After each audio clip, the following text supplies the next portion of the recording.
रावण का पुष्पक विमान, जो जो कि एक ऐसा एयरक्राफ्ट था जो आजकल के एयरप्लेन और फाइटर जेट से काफी ज्यादा आधुनिक था। भले ही वो लाखों साल पहले बना था, लेकिन फिर भी उसमें ऐसे फीचर्स थे जो आज के जमाने से काफी ज्यादा आगे थे, काफी ज्यादा एडवांस थे। तो जब जब रावण का वध हुआ, क्या वो पुष्पक विमान रावण के साथ ही मतलब खत्म हो गया, या पुष्पक विमान आज भी इस पृथ्वी पर मौजूद है? और क्या पुष्पक विमान आजकल के नॉर्मल लोगों के हाथों लग चुका है? तो आइए इस कहानी को अच्छे से जानते हैं। तो ये बात तब की है, मैं आज आपको हिस्ट्री अपनी हिस्ट्री बताता हूँ, मतलब पुष्पक विमान की हिस्ट्री अच्छे से बताता हूँ आपको। तो क्या हुआ, पुष्पक विमान जब रावण ने माता सीता का हरण कर कर उनको ले जा रहा था, तो तब जटायु जी ने उड़ते हुए मतलब पुष्पक विमान को जाते हुए देखा, और देखा कि माता सीता पुकार लगा रही है श्री राम को कि इनको आकर बचाएं। तो जटायु ने अपनी जान की परवाह ना करते हुए माता सीता को बचाने की कोशिश की, लेकिन रावण उनसे जटायु जी से ज्यादा ताकतवर निकला और वो उनसे हार गया। जटायु जी उनसे हार गए और वीर गति को प्राप्त हुए। तो इसमें सबसे बड़ा वर्णन हमें पुष्पक विमान का ही मिलता है। तो पुष्पक विमान एक ऐसा विमान था जिसमें कई तरह के औजार, कई तरह के मतलब हथियार उसमें लगे हुए थे। जो आजकल के फाइटर जेट हैं, वो मेरे ख्याल से पुष्पक विमान से ही प्रेरित प्रेरित हैं। तो ये बात है फिर वो तब की जब रावण का वध हुआ।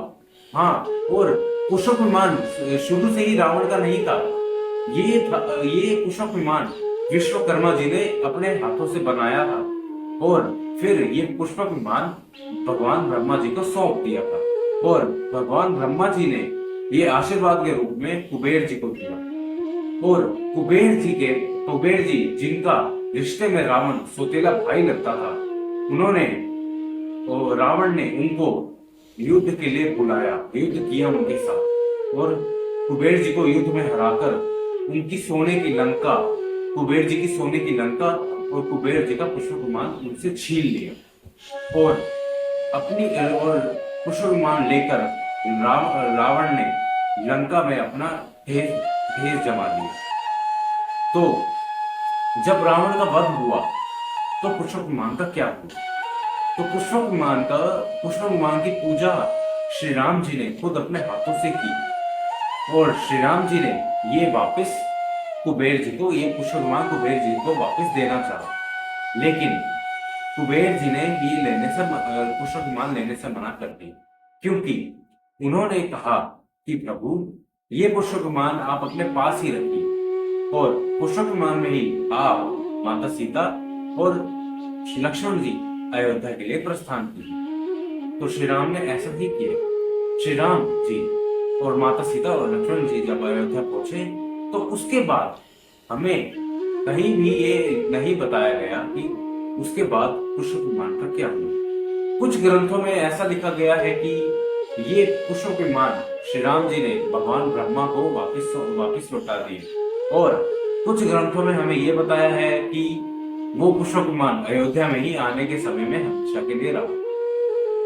तो ये तो हो गई त्रेता युग की बात। अब हम आते हैं द्वापर युग में। द्वापर युग में महाभारत के समय में जो शकुनी था, वो लोग ऐसा कहा जाता है कि शकुनी के पास भी बिल्कुल ऐसा ही मिलता जुलता विमान था।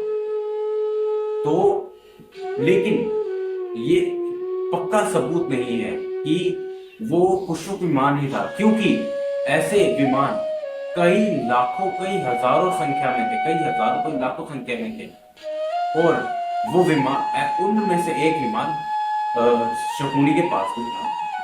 तो जब जो हमारे अपने शोधकर्ता, मतलब जो रिसर्चर्स हैं, उन्होंने जब रामायण का पता लगाया, मतलब रामायण के ग्रंथों की खोज की, रामायण के बारे में उन्होंने पता लगाया, तो श्री उसी उन्होंने रावण की डेड बॉडी, रावण का मतलब रावण की लंका, रावण का महल और रावण जहां रहता था वो सब पता लगाया। और उन्होंने ये भी पता लगाया कि रावण के पास कई हजारों की संख्या में मतलब वो फाइटर जेट मतलब एयरक्राफ्ट थे, कई हजारों की संख्या में। और उसके पास, रावण के पास खुद के 4 एयरपोर्ट्स भी थे। तो हमें इस चीज से पता चलता है कि सिर्फ पुष्पक विमान ही एक ऐसा नहीं था, और पुष्पक विमान इन सब में से सबसे ज्यादा ताकतवर था, सबसे ज्यादा एडवांस था। तो ये तो हो गई अब पुष्पक विमान की हिस्ट्री। अब हम आते हैं आज के समय। आपने उसामा बिन लादेन का नाम तो सुना ही होगा। उसामा बिन लादेन एक ऐसा मतलब घटिया इंसान था, बहुत ही घटिया इंसान।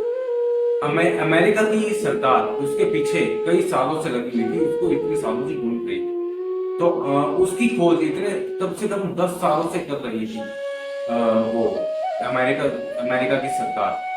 लेकिन उसे ओसामा बिन लादेन उन्हें फिर भी नहीं मिला। तो अमेरिका की सरकार ने अपनी फौज के कुछ टोली अफगानिस्तान के जंगलों में, अफगानिस्तान के रेगिस्तान में और पहाड़ों पर भेज दी, और कई जगहों पर मतलब अफगानिस्तान में अपनी फौज की टोली भेज दी। लेकिन ओसामा बिन लादेन उन्हें कहीं भी नहीं मिली। लेकिन पहाड़, एक ऐसी पहाड़ी पर उन्हें टोली को मतलब फौज को एक ऐसा विमान मिला जो कि बहुत ही पुराना लग रहा था, और वो बंद पड़ा था, बहुत ही पुराना लग रहा था, लेकिन वो दिखने में काफी ही ज्यादा आकर्षक था। तो उन्होंने उसके कुछ पुर्जे निकालकर अमेरिकी सरकार को भेज दिए, और अमेरिकी सरकार ने, उनको पता चल गया कि ये काफी ही मतलब इम्पोर्टेंट है हमारे लिए। तो उन्होंने कुछ मतलब रिसर्चर्स को वहां भेजा, और आप यकीन नहीं मानोगे, जब उन्होंने रिसर्च करना शुरू किया विमान की, तो वो विमान चालू हो गया, और उसमें से इतनी तेज, इतनी खतरनाक रोशनी निकली कि वहां पे खड़े जितने भी रिसर्चर्स थे उनमें से 7-8 रिसर्चर्स उस रोशनी की चपेट में आकर आंखों से ओझल हो गए, मतलब गायब हो गए। तो वहां पे खड़े सारे रिसर्चर्स एकदम ही अचंभित हो गए, और हाँ, वो विमान भी वहां से गायब हो चुका था। मतलब 7-8 रिसर्चर्स वहां से गायब हो गए। बाकी रिसर्चर्स इतने डर गए, तो उन्होंने क्या किया, जो उन्होंने पार्ट्स पहले निकाले थे पुष्पक उस विमान में से, वो उन्होंने मतलब लैब में भिजवाए अमेरिका के अंदर, और वहां पे उसकी कार्बन डेटिंग हुई, मतलब उन पार्ट्स की कार्बन डेटिंग हुई जिसमें पता लगता है कि कोई मतलब वो चीज कितनी पुरानी है, उसकी एज क्या है। तो जब उसकी कार्बन डेटिंग हुई पुष्पक विमान के, मतलब उस विमान के पार्ट्स की, तो पता चला कि वो विमान आज से लगभग लगभग 5-6 हजार साल पुराना है। तो वो सब उस बात को सुनकर समझ गए कि ये वही विमान है जो रावण के पास था, जो कि पुष्पक विमान था। लेकिन आप ही सोचिए कि ये बात कुछ अजीब सी नहीं है, क्योंकि ये विमान उन्होंने बताया कि 5-6 हजार साल पुराना है। लेकिन रावण का समय और श्री राम जी का समय, त्रेता युग जो था, वो तो कई लाखों साल पहले।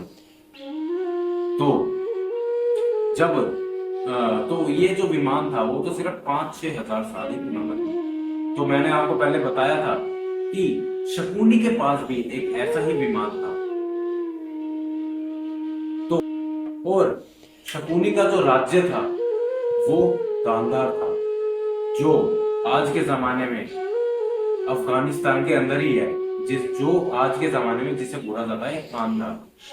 तो अगर शकुनी का राज्य वहां था, तो क्या हो सकता है कि वो विमान शकुनी का ही है। और महाभारत से जुड़ी हुई काफी चीजें हमें अफगानिस्तान में मिली हैं, तो शायद वो भी उन्हीं वहीं से होगा, वो पुष्पक विमान भी महाभारत के जमाने का ही हो। तो अब वो वो विमान आखिर है कहाँ? तो ऐसा हो सकता है कि वो पुष्पक विमान और वो विमान, जितने भी विमान हैं, वो अलग अलग डायमेंशन में हैं। और हाँ, पुष्पक विमान एक ऐसा विमान था जो सिर्फ पृथ्वी पर ही नहीं, मतलब इस दुनिया में ही नहीं, बल्कि अलग अलग डायमेंशन में भी जा सकता था, जिसे आज हम मल्टीवर्स बोलते हैं। वो मतलब कुछ ही मिनटों में कहीं भी किसी भी यूनिवर्स में कहीं भी किसी भी वक्त जा सकता था। और वो मतलब ऐसा था कि उसको हमारे दिमाग से कंट्रोल कर सकते थे हम कुछ को मान को। उसकी गति तेज या कम हम अपने आप से कर सकते थे, अपने दिमाग से कर सकते थे। और हम जहां चाहें बस हमारे दिमाग में शोषण होता था और पुष्पक विमान हमें वहां पहुंचा देता। तो अब ये पुष्पक विमान और सब अलग अलग डायमेंशन में है, जो कि जिसे कहा जाता है टाइम लूप।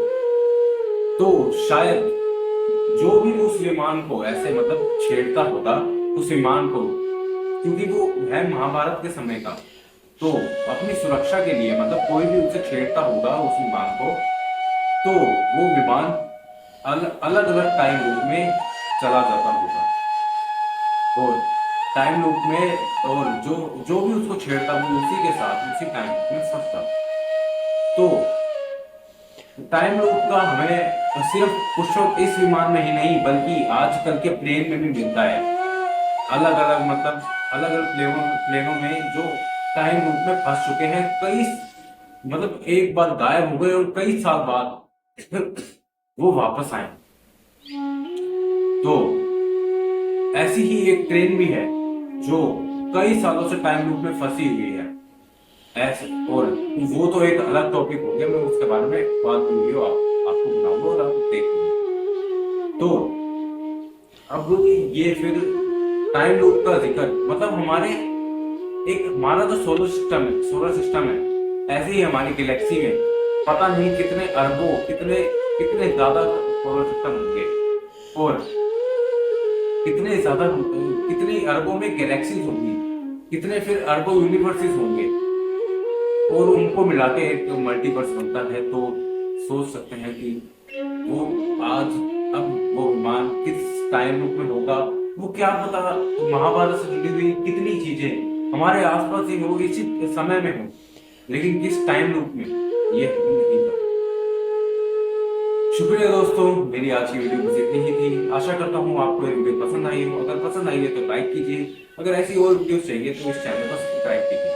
तो मैं आपसे मिलता हूँ कल इसी समय, इस समय तो नहीं, आपको वो कल मेरी वीडियो मिल जाएगी, उसे भी आप जरूर देखें। अब चैनल, अगर आपको एक ऐसी और वीडियो और चाहिए तो चैनल को सब्सक्राइब करिए। जय सिया राम, हर हर महादेव।